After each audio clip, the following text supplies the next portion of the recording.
So it was the best people in the world training the next greatest minds in America. And I think this is one of the biggest barriers I had is all of the young people that are coming into the company, and I don't know whether to salute them sometimes. Like they literally. Managing culture in the early days, hiring the first few people, which is something that I never really overcame. Yeah. So hiring the first few people is one of the most important things. Like those people are going to be with you, hopefully are going to be with you and going to ride this vast growing ship with you to very successful places. Did you have any bad experiences hiring, or did you rather have any huge mistakes you identified hiring people that you realised you could have done a lot better now? So I think everyone makes mistakes, and the big startup thing is what they'll all say. Any great person that's ever managed a company is that you need to get rid of people that are not working in your team faster because it's better for them and it's better for you. And every single time that we have to, it very rarely happens here, if you ever have to call time on someone, it's one of the hardest things that you do, it ends up being better for them weirdly as well, and especially in the way that we do it. But we're very lucky with our culture. We have a staff retention rate, especially for a tech business, that's just off the scale, unheard of really. And that's, I think, because we kind of like, again, we're more Tony Shea Zappos as opposed to sort of bringing it in at the top, if you see what I'm saying. But way back when, hiring people from the offset, it was selecting good people, but hyper spoiling them as well. So the particular person that joined, and this is 16 years, it's a long time now, has only just left. Literally last year, has only just left. And the reason that he left is that he built his company. We kind of knew it was happening. It was kind of sort of blind eye type stuff. And he's kind of gone on to do the same thing. And for someone that gives you 15 years of their life, then you say, very much good luck to him. That particular hire, we spoil unbelievably. Not just in terms of wages, but in terms of what they want to do in their life. That he moved down here, then he wanted to move back up north and stuff like that. So we really took care of those first founding members, as it were, with the hope that sort of cascades on. That's an interesting thing, because that's something that I want to break into a bit there in terms of spoiling them. How did you find the balance between spoiling them in allowing them to almost take the piss, but still being effective, productive, efficient in what they're doing? Because I think that with my own stuff, I'm like, I'd love to be able to pay people more, but realistically, like an early startup, you haven't got a lot of cash in the bank to say, pay rise, go for it. So how do you balance that? How did you find the right mix there of being able to say, this is spoiling them the right amount, not too much, but that it's not enough that they find that they can just leave and go somewhere else? It's really hard for any business, but particularly from a technology business as well. People will always understand their inherent value in themselves, in where they are, but where that sits externally. There's enough things on LinkedIn and stuff. People are aware, especially sort of good techies as well, they're aware of what they could be worth. Now, what they are very good at is understanding that inherent value, and if you are building that person up, and it doesn't matter whether or not you're able to pay them exactly what should be paid at that particular amount of time, if they know you're constantly investing and they are jumping pay grades with you, they are very much more likely to stick around. Inevitably, some people will join the firm and will leave within a couple of years or something like that. When you have someone that comes in as being a lower desktop type person and they're leaving them in 2.5 years as being a cloud architect, you would think that that's a negative thing, but it's actually not. Number one, you've kind of got your money's worth out of them, for want of a better expression, but at least you get to see that person leave. They come in as X and they leave as Y. We're very proud of that. Like, we're unbelievably proud of that. So very few people do leave us, but we have a rule, and I get pretty antsy about it. Like, if you leave, I want it to be good. I want you to know that I want everyone else in the team to know that when you start here on X, you leave on Y. If anyone leaves, and I think it nearly happened once, and I think we had the right conversation with the right person,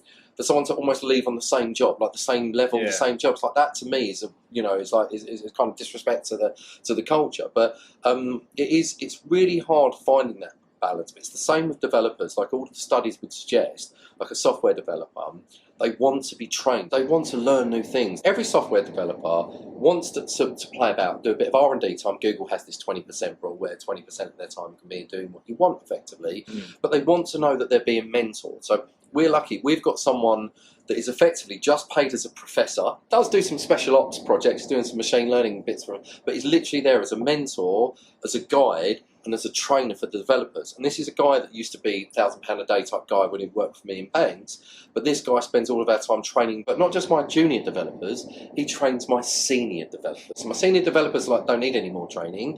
He still spends time with them, and it's very about them and that experience. They kind of do sort of training sessions, and then the senior developers train the more junior developers. When everyone's kind of seeing that knowledge flow, a lot of tech businesses will try and harbour skills. You'll always get a guy at the desk, oh no, only I know this, and tries to build an empire for himself or herself. That doesn't really happen in this team, to be fair. The knowledge flow works in a wondrous way, whereas if you can train someone to do the job that you're doing, you get to do a more senior job and not do the more junior thing anymore. But ultimately, one of the things for us that I think really adds the value in that arena, because staff retention is really hard, is that we're only going one way, and everyone knows that there's whatever happens at the end, you know, in terms of whether or not it's a buyout or something will happen eventually. Everyone knows that they will be looked after, be part of that, and you know, again, that's why people are striving to get into senior positions. But when people can see that you're only going one way, they want to be part of that. They want to be part of that success. IT, unfortunately, can be a little bit battlefieldy. We won't monopolise information here or skills, and people are, because we're growing so fast, people know that they can get into the senior job, and until they can teach someone else their job, they can't get there, so it kind of creates a self-fulfilling prophecy. Really hard balance though, and getting that culture thing right, it's many companies try and fail, and it's something that, you know, you can't buy innovation and you can't buy culture. It's something that has to sort of grow from within. Yeah, definitely, I agree there, and huge points there of investing in your team, and that's something that I was a huge advocate of. But you're talking about people only being with you for 2.5 years. The longest serving employee I had in my business was like a year. I was a huge advocate of investing in my team. Like, can we do some specialised courses or specialised equipment, whatever it is? I want to invest in their education, their learning, so they can improve their skill set. But I'd want people to like sort of show their devotion first, at least be in the company for a year, at least get past the probation period of a few months. I had like an ex-employee a while back that I spoke about wanting to invest in the team and help them learn, and they said about us, obviously my business is in grounds maintenance gardening, they had a particular lawn qualification they wanted to do, course or whatever. They'd worked for me, I think, a month, and I was like, you haven't done your probation, you're 3 months probation yet.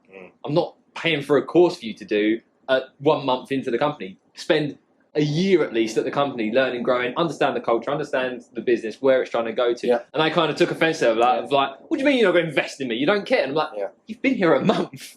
So, look, I think different industries will have different staff turnover rates, obviously. However, we have found pre-COVID, we was in a bit of a sticky situation where the younger generation, and I may get in trouble for this, had a bit of self-entitlement about them that we didn't know what to do with. I didn't really understand Twitter and social media, and I've got people around me that teach me about young people that, you know, just to sort of understand that. It was becoming a bit of a challenge, if I'm being honest. People was like, why are you not giving this? Why are you not giving that? Well, it's just, I was a bit worried about humanity. Something happened in COVID for us, for the world, I think, whereas all of the self-entitlement, we probably grew up, or I grew up with understanding that my granddad served in World War II and, you know, just understanding our freedoms, whereas I think the younger generation kind of sort of missed a little bit of that and kind of didn't really understand how lucky they were to be in a free country, this, that and the other.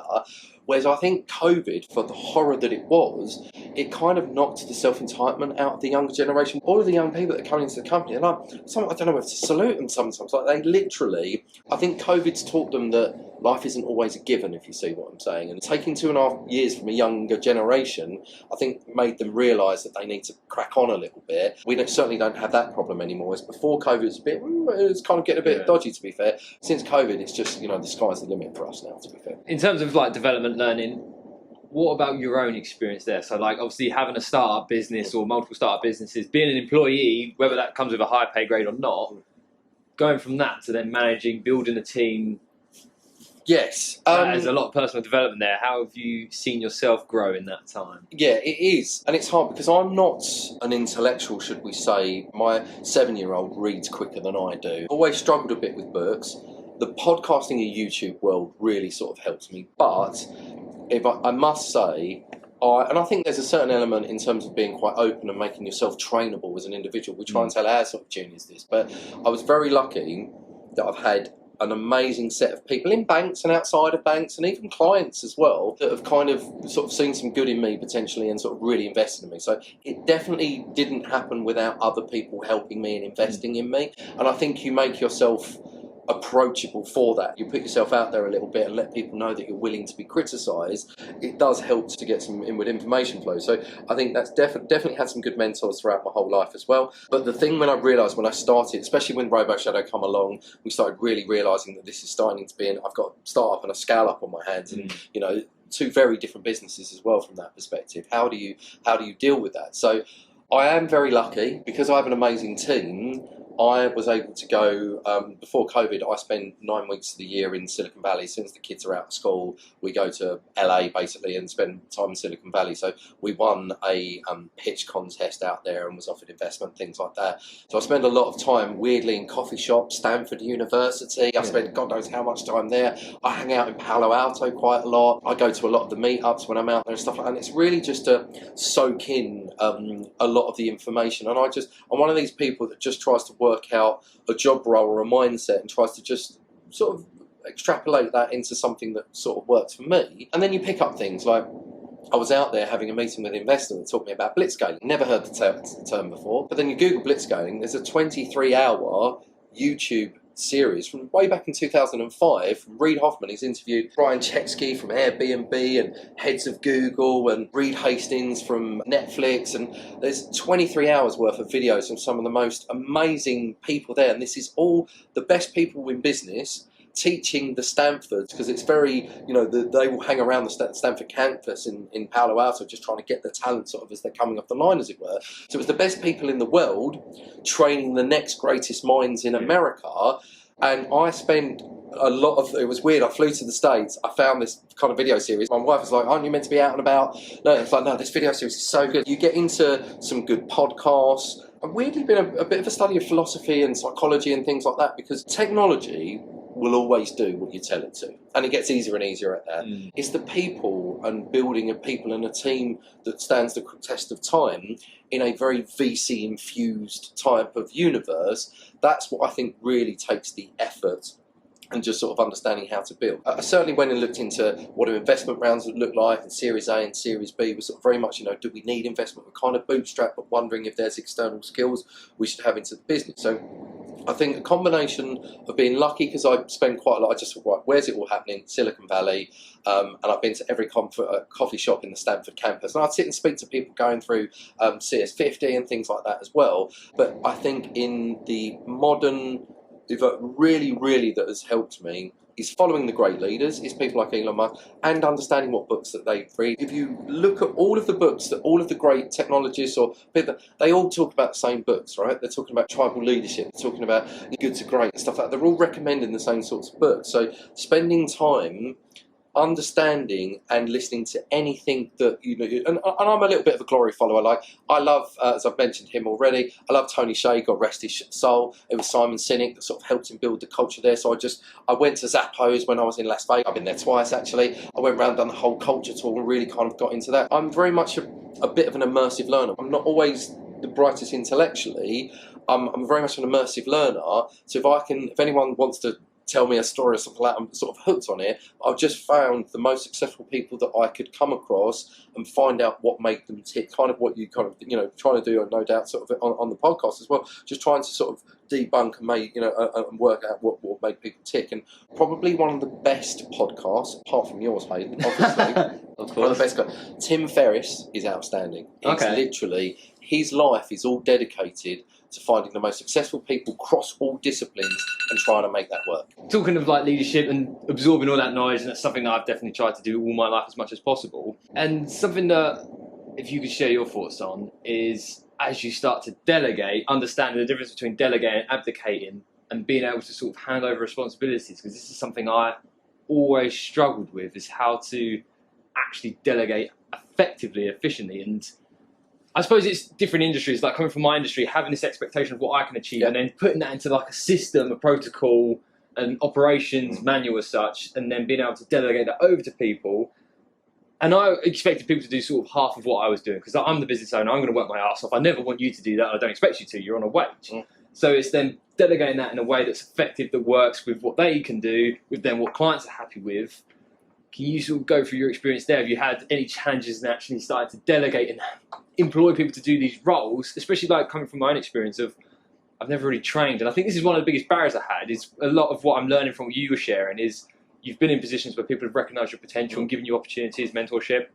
I've never really been managed or employed. I've been employed for 3 months of my life. Right, okay. And that was in a restaurant, like running. I wasn't even waiting on tables. I was just running food. Right. So that's my experience of being managed. I've never been managed. I've never been employed as such. Never been in a corporate environment there. So I don't know if that's a huge weakness that I'm identifying now in a later stage, but how have you found delegating as well, growing a business, having your like baby, and then being like, you're responsible for this now? It's a real hard one, and it is something that I discuss with other peers. And if you want to know the answer to that question, which of course I certainly do, given that my business journey has had huge problems with this, make sure to check out the full episode of Benevolent Business this week with Terry Lewis from Free Technology. Until the next video, see you then.